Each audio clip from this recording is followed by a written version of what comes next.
নদীর ধারে ছোট্ট একটি গ্রাম, চাঁদপুরিয়া। এই গ্রামে থাকতো এক দরিদ্র কৃষক। নাম তার হরিপদ। তার জীবনে সম্পদ বলতে ছিল একটি কুঁড়ে ঘর আর একটি শান্ত স্বভাবের গাভী। তার নাম সোনামণি। গাভীটি দুধ দিত খুবই কম, যা দিয়ে আর খাবার জোগাড় করাই কষ্ট হয়ে যেত।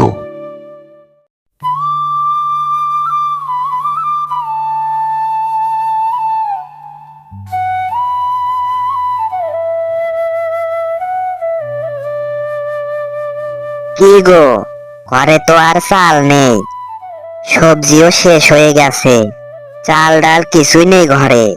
তাহলে আজকে রান্না বান্না করবো না? কি খাবে আজ? আল্লাহ যা দেন তাই খাবো কমলা।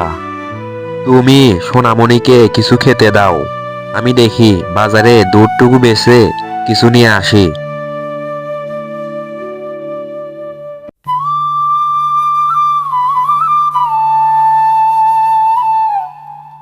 এই কথা বলে হরিপদ বাজারে চলে গেল দুধ বিক্রি করতে আর কিছু বাজার করতে।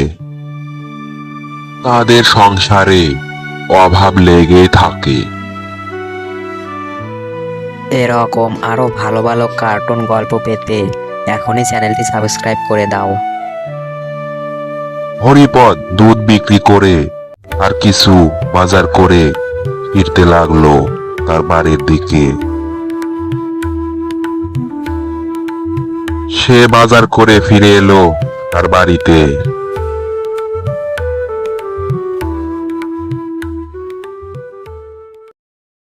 গিন্নি, ও গিন্নি, কই গেলা? বাইরে এসো, বাজার নিয়ে এসেছি।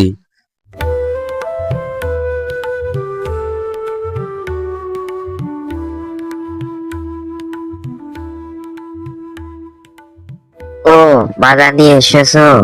তাহলে দাও, তাড়াতাড়ি রান্না করতে হবে। আর শোনো, তোমাকে আমি একটা কথা বলতে চাই সোনামণির ব্যাপারে। কি বলবে বলো। শোনো না, আমাদের এই অভাবের সংসারে আমাদের দুজনের খাবারই তো জোটে না, তাহলে আমরা সোনামণিকে কি খাওয়াবো? আমি বলি কি, সোনামণিকে তুমি অন্য কারো কাছে বিক্রি করে দাও, তাহলে সোনামণি অন্তত দুবেলা খেতে পারবে, সোনামণির কোনো কষ্ট হবে না, সোনামণি ভালো থাকবে। তুমি ঠিকই বলেছো কমলা, আমাদের কষ্ট হলে হোক, সোনামণিকে তো আর কষ্ট দিতে পারি না। আমি এক কাজ করব, ভালো কোনো লোক দেখে সোনামণিকে তার কাছে বিক্রি করে দেব, তাহলে সোনামণি অন্তত দুবেলা খেতে তো পারবে, সোনামণি ভালো থাকবে।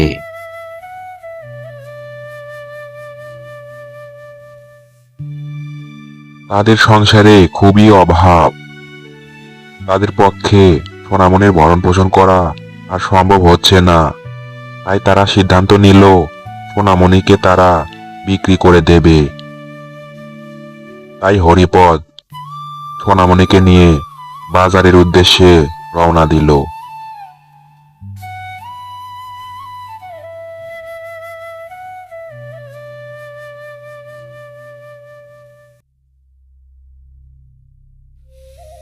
রাস্তা দিয়ে যেতে যেতে সোনামণি হঠাৎ থমকে দাঁড়ালো।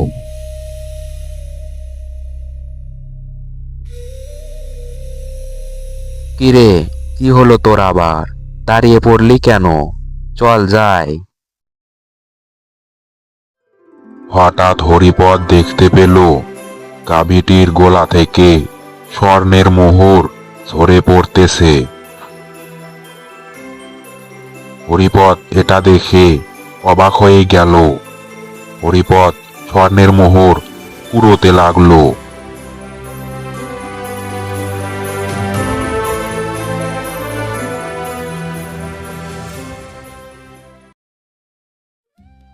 তুই তো আমার সোনার গাভী রে, তোকে আমি বিক্রি করতে চাচ্ছিলাম।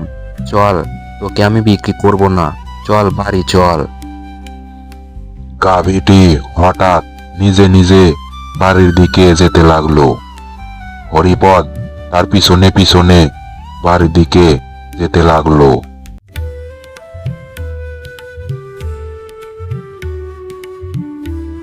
গাভীটি নিয়ে হরিপদ খুশি মনে বাড়িতে ফিরে এলো।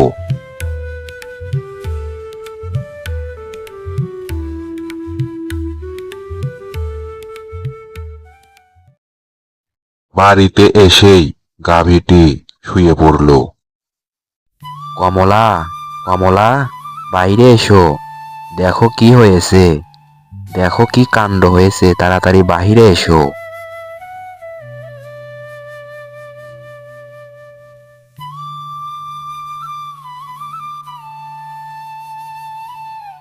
কি হলো আবার? তুমি এই তো গেলে বাজারে সোনামণিকে বিক্রি করতে, আবার ফিরে এলে যে? কি হয়েছে? কি হয়েছে এটি শুনলে তুমি অবাক হয়ে যাবে। আমি সোনামণিকে নিয়ে বাজারের দিকে যাচ্ছিলাম, হঠাৎ সোনামণি পথের ধারে দাঁড়িয়ে পড়লো। হঠাৎ দেখলাম সোনামণির গলা থেকে স্বর্ণের মোহর ঝরে পড়ছে। আমি দেখে অবাক। কি বলো? এসব আবার হয় নাকি? সোনামণির গলা থেকে স্বর্ণ ঝরে পড়ছে? এটা আবার সম্ভব নাকি? সত্যি নাকি? আরে হ্যাঁ গো হ্যাঁ, এই যে সোনার মোহর, এগুলো নিয়ে যাও, ঘরে রাখো।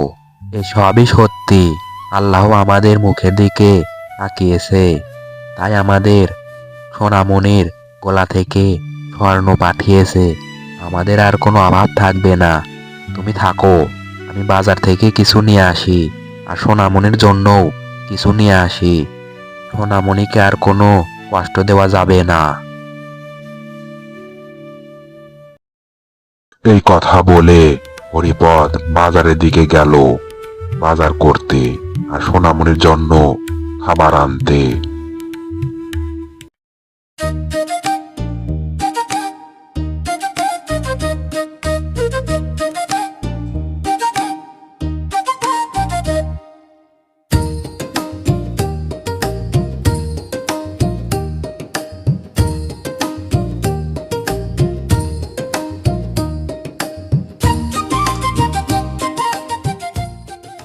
মধু দাদা, আমাকে কিছু ফলমূল দাও তো, আর কিছু সবজি দাও। অনেক দিন পর আজ বাজার করতে আসলাম, ভালো দেখে দাও, টাটকা দেখে দিও। কি রে হরিপদ, আজ এত বাজার কেন? তুই তো কোনোদিন ফলমূল কিনতি না, আর তুই তো মাসে একবার বাজার করতি। আজ এত বাজার কেন? কি ব্যাপার? ব্যাপার আছে গো দাদা, তুমি টাটকা দেখে ফলমূল দাও আর সবজি দাও। অনেকদিন হলো ভালো মন্দ কিছু খাইনি, আজ দুজন মিলে ভালো মন্দ খাবো। আরে বাবা, দিচ্ছি। তোর তো দিনই চলে না, তুই এত টাকা কই পাইলি? তোর তো অভাবই পোড়ায় না। তবে শোনো দাদা, এই কথা জানি কাউকে বলো না। আমাদের যে গাভীটা আছে, দুধ তো কম, সেই গাভীটা স্বর্ণের মোহর দেয়। এই কথা জানি কাউকে বলো না, আমি শুধু তোমাকেই বললাম, বিশ্বাস করে।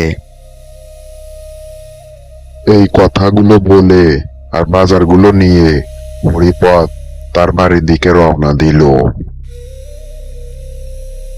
মধু দত্ত হরিপদের এসব কথা শুনে নিজ মনে গভীরভাবে কি যেন ভাবতে লাগলো। প্রতিদিন ভোরে সোনামণি দিত ছোট ছোট স্বর্ণের মোহর, আর সেগুলো হরিপদ বাজারে বিক্রি করত। বিক্রি করে হরিপদ তার সংসার চালাতো ভালোভাবে। মধু দত্ত হরিপদের এমন পরিবর্তন দেখে তার নিজের ভেতর আর লোভ সামলাতে পারলো না। সে কি কি যেন নিজ মনে ভাবতে লাগলো। মধু দত্ত সেদিন আর বেশিক্ষণ দোকান খোলা রাখলো না। সে তাড়াতাড়ি বাড়ি ফিরতে লাগলো। শোন সেলা, এখন থেকে তুই হরিপদের বাড়ির দিকে নজর রাখবি।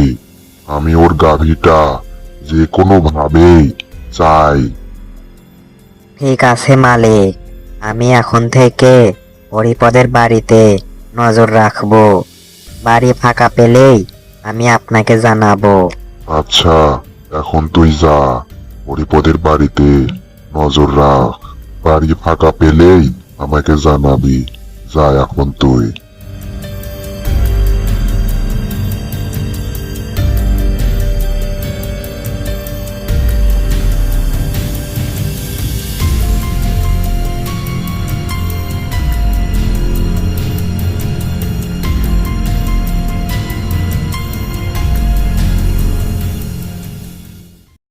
সেদিন রাতে হরিপদ ঘুমিয়ে স্বপ্ন দেখতে লাগলো। হরিপদ, তুমি কখনো লোভ করো না। লোভ করলে আমি স্বর্ণ দেওয়া বন্ধ করে দেব। আমি আর স্বর্ণের মোহর দিতে পারবো না। লোভ করো না কখনো। না রে সোনামণি, আমি কখনো লোভ করব না। আমি শুধু তোকে চাই। আমার স্বর্ণ লাগবে না, তুই না দিলে না দিস, আমার শুধু তোকে লাগবে। আমি কখনো লোভ করব না, আমি তোকে কথা দিচ্ছি। হরিপদ ঘুমোচ্ছে, আর ওইদিকে মধু দত্ত তার গাভীটাকে চুরি করার মতলব করছে।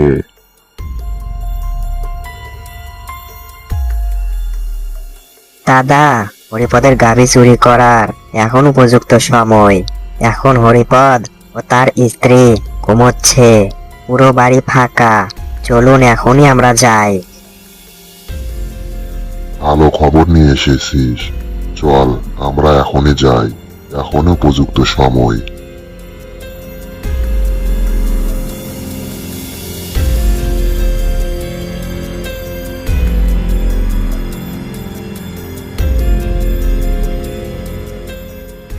মধু দত্ত আর তার চেলা হরিপদের বাড়ির দিকে যেতে লাগলো তার গাভীটি চুরি করার জন্য।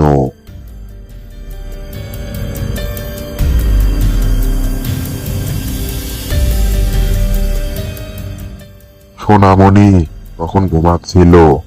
ঠিক সেই সময় মধু দত্ত আর তার চেলা গোয়ালে ঢুকে পড়ল তাকে চুরি করার জন্য।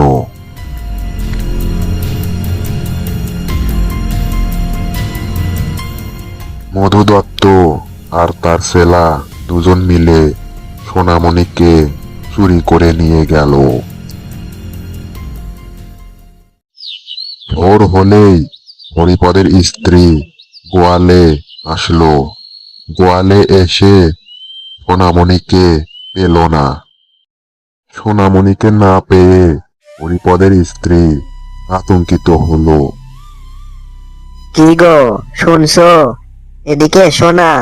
দেখো না, সোনামণি নেই। তখনই হরিপদ ঘর থেকে বের হয়ে আসলো গোয়াল ঘরে। সোনামণি কিভাবে হারিয়ে যাবে? আমি তো রাতে গোয়াল ঘরের দরজা ভালো করে বন্ধ করে দিয়েছিলাম। এটাই তো বুঝতে পারছি না, সোনামণি কিভাবে হারিয়ে যাবে। আমি বুঝতে পারছি সোনামণি কিভাবে হারিয়ে গেল। আসলে সোনামণি হারিয়ে যায়নি, সোনামণিকে চুরি করা হয়েছে। কে চুরি করবে সোনামণিকে? কেউ তো জানে না আমাদের সোনামণির কথা। জানে, শুধু একজন জানে, সেটা হলো মধু দত্ত। আমি সোনামণির কথা তাকে বলেছিলাম, আর সোনামণির কথা শুনে সে কেমন যেন দৃষ্টিতে তাকিয়েছিল, কেমন যেন লোভনীয় দৃষ্টিতে। আমি নিশ্চিত মধু দত্তই আমার সোনামণিকে চুরি করেছে। আমি এখনই যাব লোকজনকে নিয়ে তার বাড়িতে। হরিপদ গ্রামের কিছু লোকজনকে নিয়ে মধু দত্তের বাড়িতে গেল। মধু দত্ত, মধু দত্ত, বাড়িতে আসো। বাইরে এসো এখনই। তাড়াতাড়ি বাইরে এসো। এই অসময়ে আবার কে আসলো আমার বাড়িতে?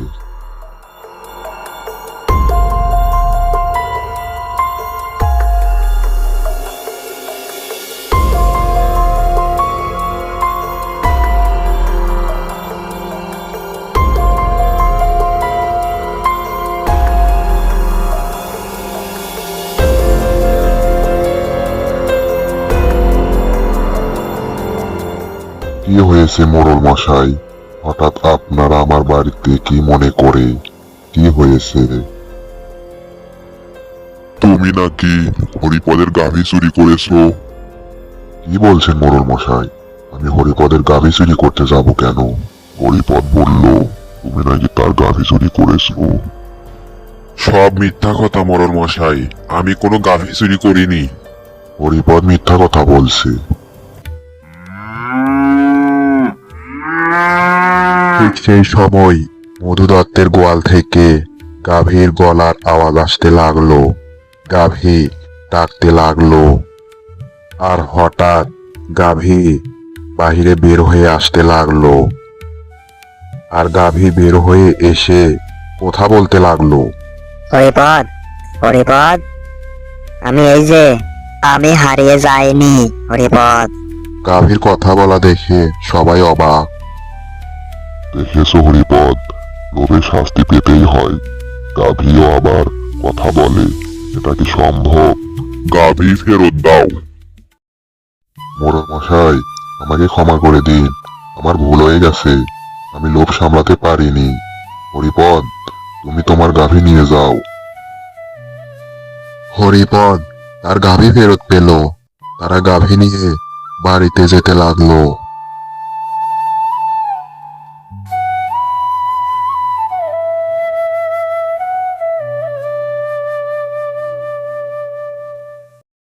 বলেছিলাম না কমলা, আমাদের সোনামণিকে মধু দত্তই চুরি করে নিয়ে গেছে।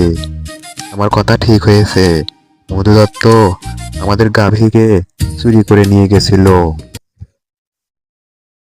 শোনো না, আমাদের সোনামণি তো আর স্বর্ণের মোহর দেয় না।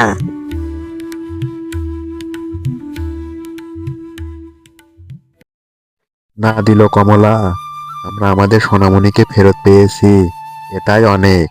আর সোনামণি আমাদের যে স্বর্ণের মোহর দিয়েছে সেটা দিয়ে আমাদের বাকি জীবন চলে যাবে। গল্পের শিক্ষা: লোভ মানুষকে অন্ধ করে, আর সততা স্বর্ণের চেয়েও দামি। গল্পটি কেমন লাগলো তোমাদের অবশ্যই কমেন্ট করে জানাও। আর লাইক করতে ভুলো না। এরকম আরো ভালো ভালো গল্প পেতে এখনই এই চ্যানেলটি সাবস্ক্রাইব করে রাখো। আশা করি আরো ভালো কিছু নিয়ে আসবো। ধন্যবাদ সবাইকে।